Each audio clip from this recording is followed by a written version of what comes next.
Ok, voilà, bonjour à tous. On est là pour résoudre l'exercice que je vous avais envoyé par Smart School. Voilà l'énoncé. Vous avez, j'espère, eu le temps de le résoudre. Il y a quelques questions quand même, et on va essayer de revenir là-dessus. On va relire l'énoncé ensemble et on va essayer de voir un petit peu ce qu'il y a à faire avec.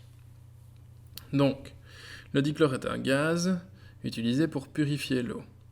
Il peut être produit par la réaction entre le chlorure d'hydrogène, HCl, et l'oxyde de manganèse, MnO2. Je vous l'avais dit, on ne fait plus de nomenclature ici en fin d'année, donc à chaque fois que je vous donne le nom d'une molécule, je vais vous donner la formule de la molécule juste à côté. Sa production s'accompagne de la formation de chlorure de manganèse et d'eau. C'est tout ce qu'on nous donne.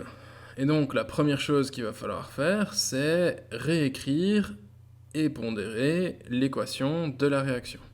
Pour ça, il faut savoir ce qu'on va mettre du côté des réactifs et ce qu'on va mettre du côté des produits. Comment est-ce qu'on fait ? Eh bien, on va déjà installer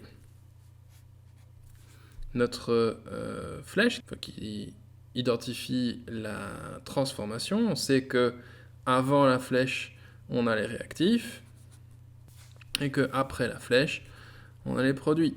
Et puis, il va y avoir une utilisation de vocabulaire particulier qui va nous permettre de déterminer qui est un réactif et qui est un produit dans l'histoire. On nous dit que le dichlore est un gaz utilisé pour purifier l'eau et il peut être produit, ce qui veut dire que le Cl2 va faire partie des produits.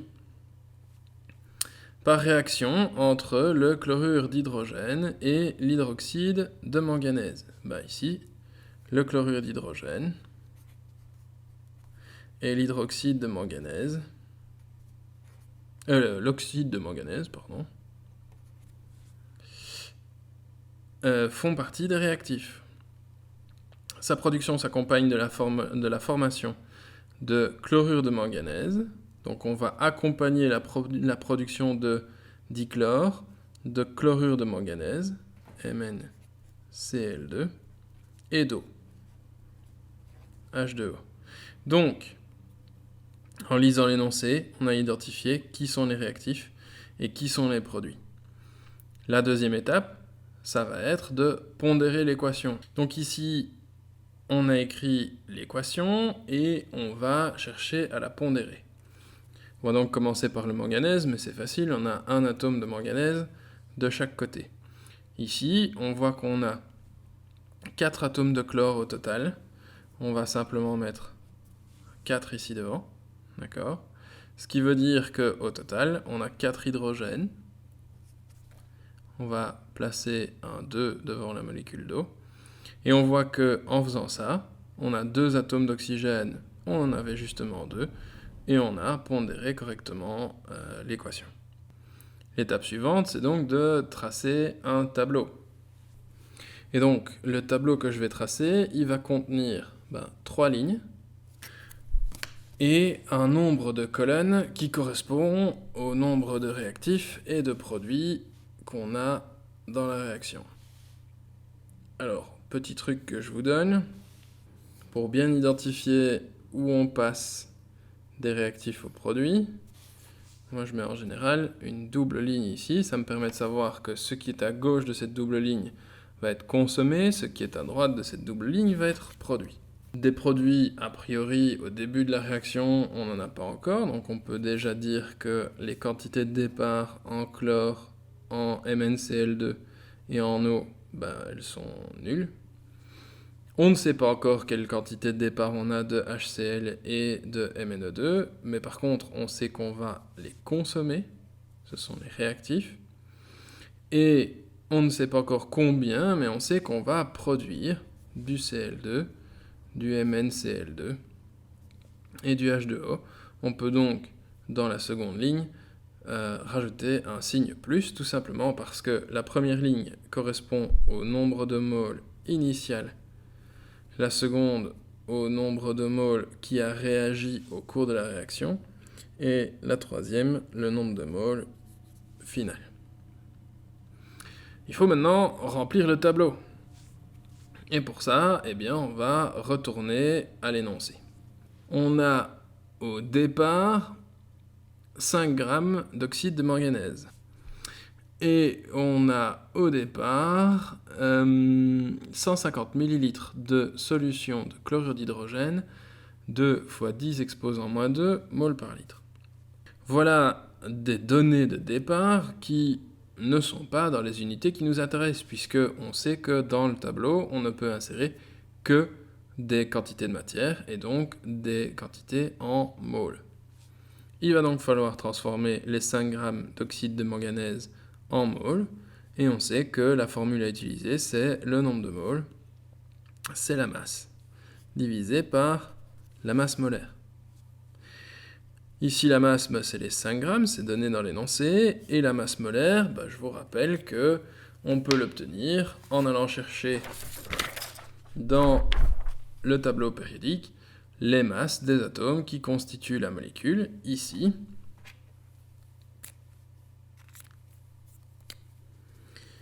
La masse molaire de MnO2, c'est une fois la masse atomique du manganèse et 2 fois la masse atomique de l'oxygène. Le manganèse, c'est 54,92, donc on va arrondir ça à 55. Et 2 fois l'oxygène, c'est 15,9994, mais on peut l'arrondir à 16. Et tout ça, ça nous fait 32 et 55, 87. 87 quoi? Eh bien, c'est une masse molaire, ce sera donc des grammes par mole. Maintenant qu'on a la masse molaire, on peut l'introduire dans le calcul qui nous intéressait, le calcul de la quantité de matière, ce qui donne, alors, la réponse que j'obtiens sur ma calculette, c'est 0,05747. C'est un nombre de moles, ce sont des moles. Mais le chiffre que vous obtenez, la réponse que vous obtenez à la calculette, vous savez que on ne va pas la recopier complètement dans notre calcul, on va l'arrondir. Comment fait-on pour arrondir correctement une réponse? On dit qu'on doit conserver 3 chiffres significatifs. La réponse qu'on a obtenue, c'était donc le calcul 5 divisé par 87, 0,05747. On doit arrondir à 3 chiffres significatifs. 3 chiffres significatifs, c'est lorsqu'on a une réponse comme ceci avec 0, et puis des zéros, les chiffres significatifs commencent après l'ensemble des zéros qui sont derrière la virgule. Et donc les 3 chiffres significatifs, les voilà. On va arrondir ici. Et la règle est la suivante. Si le chiffre qui se trouve là est suivi de 0, 1, 2, 3 ou 4, alors on va le conserver tel quel. Si par contre le chiffre est suivi de 5, 6, 7, 8 ou 9, alors on va toujours s'arrêter ici à l'écriture de la réponse, mais on va augmenter le dernier chiffre significatif d'une unité. Et donc ici,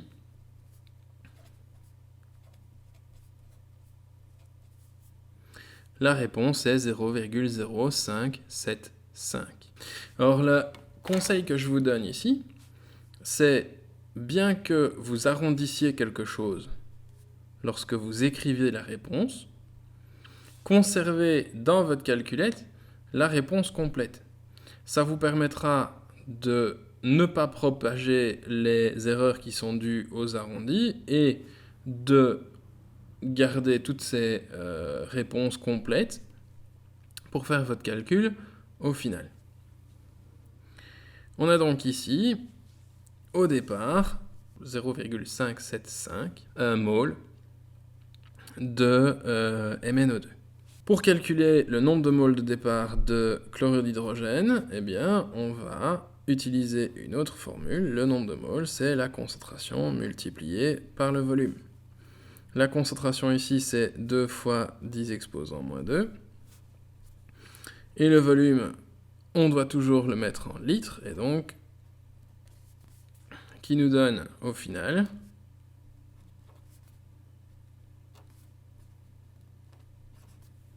3 fois 10 exposant moins 3 moles.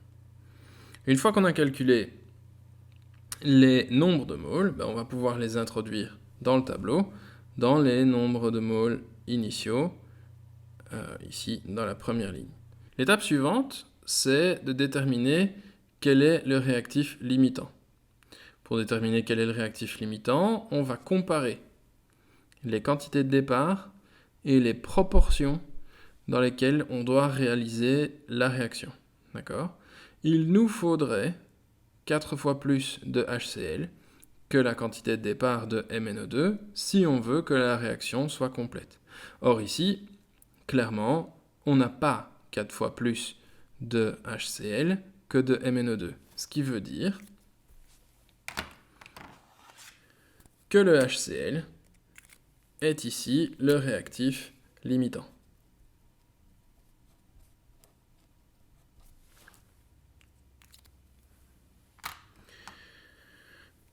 Puisque c'est le réactif limitant, c'est lui qui va tomber à zéro à la fin de la réaction. C'est lui qu'on va totalement consommer au cours de la réaction. Et donc, c'est la quantité de ce réactif qu'on va introduire en premier dans la ligne intermédiaire. Et puisque c'est le limitant, c'est aussi lui qui va être utilisé pour déterminer la quantité de MnO2 qui a réagi, la quantité de Cl2 qui a été produite, la quantité de MnCl2 qui a été produite, et la quantité d'eau qui a été produite. Pour ce faire, on prend la quantité de HCl, et on va la multiplier par une fraction, le coefficient stoichiométrique de ce qu'on cherche, ici 1, divisé par le coefficient stoichiométrique de ce qui nous est donné au départ, ici 4. Et on va faire pareil pour les produits. Une fois que cette ligne a été remplie, eh bien, c'est devenu un jeu d'enfant. On va prendre la première, appliquer l'opération qui a été calculée dans la deuxième pour pouvoir obtenir le résultat de la troisième. Et ici, la tentation est grande de se dire l'exercice est déjà long. Malheureusement, c'est pas terminé. Il faut maintenant répondre aux questions qui nous sont posées. Et donc, si on regarde l'énoncé, on nous demande le volume de Cl2 qui a été dégagé dans les conditions normales de température et de pression. On nous demande la masse de MnCl2 qui a été produite. Et on nous demande la quantité de matière de réactif limitant qui reste au terme de la réaction. Alors, c'est évidemment pas la quantité de réactif limitant, c'est la quantité de réactif en excès, je suis désolé. Je me suis trompé ici, j'espère que vous aurez compris. On va commencer par la réponse à la question A. Calcule le volume de Cl2 gazeux qui se dégage au cours de la réaction dans les conditions normales de température et de pression. Pour le Cl2, on nous dit que le nombre de moles final, c'est 7,5 fois 10 moins 4. C'est ce qu'on a calculé grâce au tableau. Ce nombre de moles final, il va nous permettre de calculer le volume de gaz en utilisant la formule suivante. Le volume de gaz, c'est le nombre de moles multiplié par le volume molaire. C'est une donnée qu'on a vue en classe. Et donc ici, ce sera 7,5 fois 10 moins 4 pour le nombre de moles, multiplié par le volume molaire dans les conditions normales de température et de pression, c'est 22,4 litres par mole. ce qui nous donne 0,0168 litres.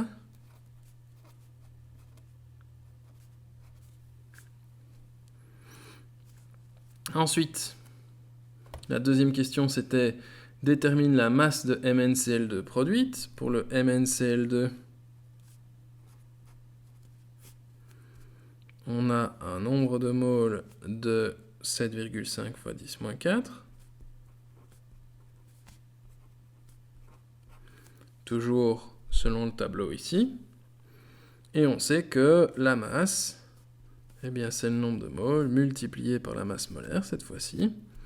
Et donc on aura 7,5 fois 10 exposant moins 4 multiplié par la masse molaire de MnCl2. De nouveau, on reprend le tableau périodique. Le manganèse, on l'avait arrondi à 55. Le chlore, vous savez que c'est 35,45 dans le tableau. On va l'arrondir à 35,5. On a 2 fois le chlore, ce qui nous fait 71. Et 55, ça fait 126. Pour le dernier, on voulait la quantité de matière de réactif limitant. Je l'ai transformé en quantité de matière de réactif en excès. C'est idiot de calculer la quantité de réactif limitant, puisque de toute façon, si c'est le limitant, au terme de la réaction, ce sera toujours 0. Et donc, pour le réactif en excès, on a MnO2, et lui, sa quantité de matière, eh bien, c'est 0,545 moles. Voilà. La résolution de cet exercice est un peu longue, la vidéo fera à peu près 20 minutes, mais c'est plutôt classique. On fait comment? On écrit l'équation en faisant attention à qui est réactif et qui est produit, en regardant dans l'énoncé les mots-clés qui nous permettent de le déterminer. Ensuite, on pondère l'équation. N'oubliez pas de pondérer l'équation, ça arrive régulièrement que certains élèves l'oublient. Une fois que l'équation est pondérée, on peut tracer son tableau, remplir déjà certaines cases du tableau. Ça permet ensuite de déterminer qui est limitant et qui est en excès. C'est sur base de la quantité de réactif limitant qu'on va déterminer tout ce qui se trouve dans le tableau. N'oubliez pas votre petite fraction avec au-dessus le coefficient stoichiométrique du réactif ou du produit dont on cherche à remplir la case, et en dessous, le coefficient stoichiométrique d'où vient l'information de départ. On applique les différentes opérations pour obtenir la dernière ligne, et une fois que ça c'est fait, on peut calculer les réponses aux questions qui nous sont posées en faisant attention à ce qu'on nous demande, à l'unité dans laquelle on doit rendre les réponses et à vérifier qu'on répond bien à tout ce qui nous est posé comme question. Voilà, j'espère que cette vidéo vous aura aidé et si vous avez des questions, n'hésitez pas, je suis à votre disposition.